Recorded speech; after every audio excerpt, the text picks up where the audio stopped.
Okay, guys, I have another smothered pork chop recipe to share with you. And this one, wow, this one was super delicious. You're going to want to make this, I swear. I know the last one I said was good, but this one is just as good. Let's get into it. I have 5 pork chops here, gonna season with Cajun seasoning, all-purpose seasoning, some garlic powder, some onion powder, but you're welcome to use whatever seasonings of your choice. I'm just gonna pat down the seasonings. This is just to ensure that the seasoning sticks to the pork chops, flipping those over and seasoning the other side.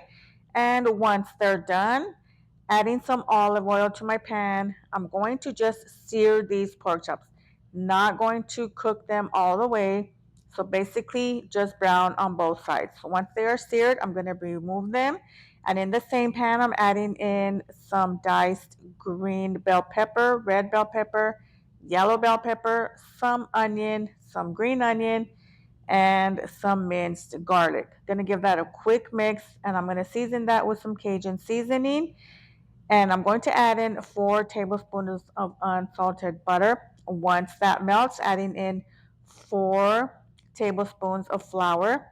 I'm going to mix the flour into all the veggies. I'm going to just cook this for about 3 minutes, and then I'm going to add in 4 cups of chicken broth. I'm going to wait until this comes up to a simmer before adding in my pork chops, then adding in the pork chops, and I'm going to cover this and let this cook on simmer for approximately an hour to an hour and a half.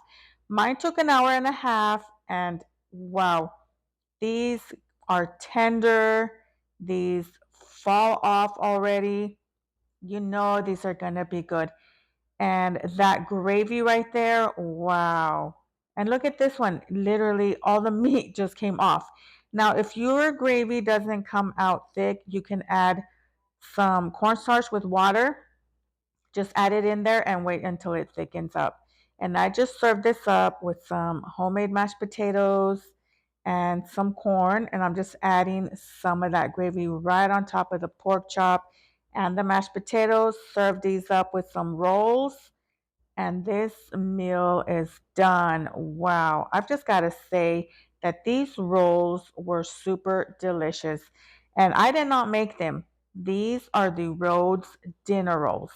So all you do is thaw, let them rise, and bake. These rolls definitely passed my expectations.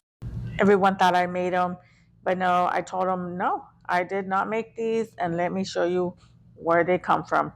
And they were surprised because they come out so soft, so fluffy, and they really have a delicious flavor. Now it's time to try the pork chop recipe. By the way, this isn't my recipe. I'm going to tag the original creator down below, but you've got to try it. It is super delicious. Enjoy.